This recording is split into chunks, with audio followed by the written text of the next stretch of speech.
ప్రపంచంలో ఎక్కడున్నా మీ గోత్రనామాలతో వేదమందిర్ నిర్వహించే ఆన్లైన్ పూజలు హోమాల ద్వారా దైవ అనుగ్రహాన్ని పొందండి. నమస్కారం, మీరు చూస్తుంది ఐడ్రీమ్. నేను మీ కీర్తి. మనందరికీ ఎంతో సుపరిచితులైన ఆచార్య కాకనూరి సూర్యనారాయణమూర్తి గారు ఈ రోజు మనతో పాటు ఉన్నారు. నమస్తే గురుగారు. నమస్కారం అమ్మాయి. శ్రావణ మాసానికి సంబంధించి కొంచెం ఇంటీరియర్ ధర్మ సందేహాలకు వస్తే గనక గుమ్మానికి కట్టే మామిడాకులతో ప్రధానం మొదలు పెడతాం గురుగారు. ఎందుకు చేస్తాం? మామిడాకులలో ఆక్సిజన్ అందించే శక్తి ఉంది. ఈ మాసానికి ఒక్క నెల ముందు ఆషాఢ మాసంలో మనం ప్రధాన ద్వారానికి వేప మండలతో అలంకరించుకొని ఉన్నాం. ఇక మామిడి మండలు, మామిడి ఆకులు, మామిడి కొమ్మలు, సంవత్సరమంతా ఏ వ్రతమైనా ఏ శుభ సూచన అయినా మామిడి ఆకుల అలంకరణతో ఉంటుంది. పంచపల్లవములు అని 5 మహావృక్షాలు ప్రధానంగా చెబితే అందులో చూతము మామిడి మొట్టమొదటిది. ఇంతకు మించి మన్మథుడు పంచబాణుడు అని చెప్తూ ఉంటారు. 5 బాణముల చేత ఆయన పరమేశ్వరుడి మనస్సును కూడా కదిలించేశాడు కదా. ఆ మన్మథుడు వేసే 5 బాణాలలో మొట్టమొదటిది మామిడి కొమ్మకు సంబంధించిన ఆ మామిడి కొమ్మ, అదే మొదటి బాణం. అలాగే మామిడి మనలో ఆనందాన్ని, ఆరోగ్యాన్ని అందించేటటువంటి ఫలం. ఇక వర్షాలు బాగా కురవడంతో మామిడి కాయలు మాయమవుతాయి, మామిడి పళ్ళు అంతర్ధానం అవుతాయి, మామిడి చిగురు, మామిడి ఆకులు మనకు బాగా లభిస్తాయి. ఇంటిలోనికి వచ్చేటటువంటి గాలిని స్వచ్ఛపరిచేటటువంటి శక్తి ఈ మామిడి ఆకులకు మాత్రమే ఉంది కనుక గుమ్మానికి మామిడి ఆకులు కడతాం. ఇంకా వేరే ఏది కట్టకూడదు. ఈ రోజుల్లో కొంతమంది ప్రత్యామ్నాయం అని చెప్పేసి తమలపాకులు కడుతున్నారు. ఇంకా ప్రత్యామ్నాయం మరే నేను ఏది చెప్పినా కూడా చూచి చెబుతాను. తమలపాకులు కడుతున్నారు, లేదా అశోకం ఆకులు కడుతున్నారు. పొడువుగా ఉంటాయి, వాకిట్లో మేము పెంచేసుకున్నాం కదా అని చెప్పేసి. ఈ 2 కూడా కాదు, అన్యాయంగా దరిద్రంగా ప్లాస్టిక్ ఆకులు కట్టేస్తున్నారు. వాటిపైన రకరకాల దేవతామూర్తులు కూడా కట్టేస్తున్నారు. మనుష్యుల నవ్వులు కూడా ప్లాస్టిక్ నవ్వులుగా మారిపోయాయి. మా ఇంటికి వచ్చారు మాకేం తెచ్చారు, మీ ఇంటికి వచ్చాము మాకేం పెడతారు అనేటట్లుగా మారిపోయి అంతా ప్లాస్టిక్కే. చరవాణిలో పుట్టినరోజు అని చెబుతూ వాళ్ళు కేకులు పంపిస్తూ ఉంటారు, పళ్ళు పంపిస్తూ ఉంటారు, ఫుడ్డుగులు పంపిస్తూ ఉంటారు, బొమ్మలు చూచి ఆనందించాలి, తినడానికి వీలు లేదు. ఇవి కూడా అంతే, ప్లాస్టిక్ ప్రపంచం. గురుగారు, శ్రావణ శుక్రవారాలు ప్రత్యేకంగా చదువుకోవాల్సిన మంత్రాలు ఏమైనా ఉన్నాయా? ఇంద్ర కృత స్తోత్రం ఒకటి ఉంది. నమస్తేస్తు మహామాయే శ్రీపీఠే సురపూజితే శంఖ చక్ర గదాహస్తేర్ మహాలక్ష్మీ నమోస్తుతే. అలాగే లక్ష్మీదేవికి సంబంధించిన అనేక స్తోత్రాలు ఉన్నాయి. అనూచానంగా పెద్దలు, ప్రాచీనులు అష్టోత్తర శతనామావళిని చదువుకోవాలి అనేవాళ్ళు. ప్రకృతి నమః, వికృతి నమః, విద్యాయ నమః, ఇది మాత్రమే ప్రధానం.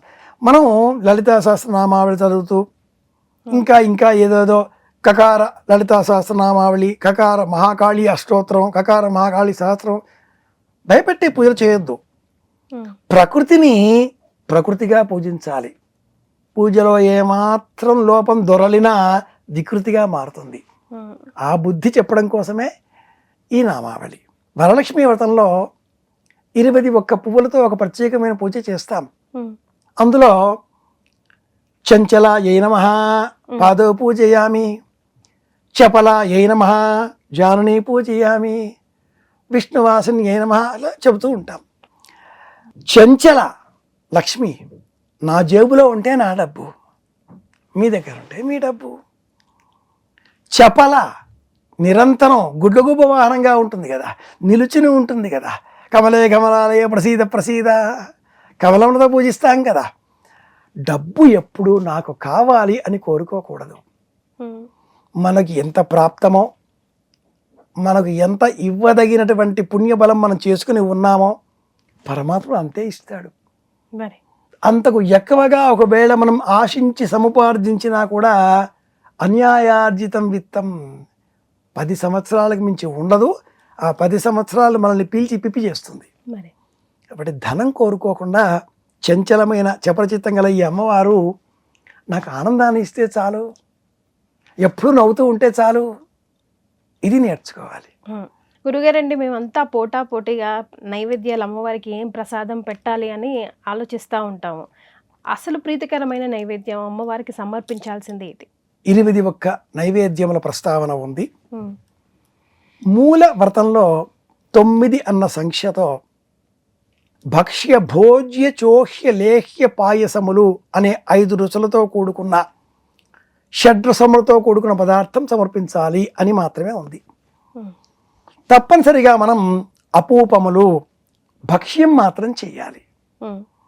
పూర్వకాలంలో 9 సంఖ్యతో పూర్ణాలు కానీ భక్ష్యాలు కానీ చేసి వ్రతం చేయించిన బ్రాహ్మణోత్తముడికి వాయనంగా ఇచ్చేవాళ్ళు. 9 సంఖ్య ప్రధానం, భక్ష్యాలు ప్రధానం. ఎందుకని అంటే ఈ శనగపిండికి శనగపప్పుకు బెల్లానికి ఒక శక్తి ఉంది. మనం సున్నం అంటాం, బెల్లంలో ఉంటుంది. అలాగే శనగపప్పు గురువుకు సంబంధించింది, బెల్లం కుజుడికి సంబంధించింది. ఈ ఇరువురి కలయిక ద్వారా మనలో ఆరోగ్యం రెట్టింపు అవుతుంది, ఎముక బలం పెరుగుతుంది. ఈ కాలమంతా పగటి కాలం తక్కువగా రాత్రి కాలం ఎక్కువగా మారిపోవడంతో మనలో వాత ప్రకృతి పెరుగుతుంది. దాంతో మనకు పెద్ద పెద్ద కళలు రావడం, అందుకే చాలా మంది కలబడింది, నిద్ర పట్టకపోవడం, భయం కావడం, చీకట్లు దట్టంగా అలుముకోవడంతో ఎక్కడో కొండల మీద నుంచి పడిపోతున్న ప్రకంపనలు కలగడం వాత ప్రకృతి. అలాగే శ్లేష్మ ప్రకృతి సరం పడడం. ఆయుర్వేద రహస్యాల ఈ ప్రసాదాలు నైవేద్యాలు భోజనాలన్నీ కూడా ప్రకృష్టమైన సాధాలన్నీ కూడా అమ్మవారు నిజంగానే దిగి వచ్చి తినడం మొదలు పెడితే ప్రపంచంలో ఏమీ మిగలదు. మనం తినాలి.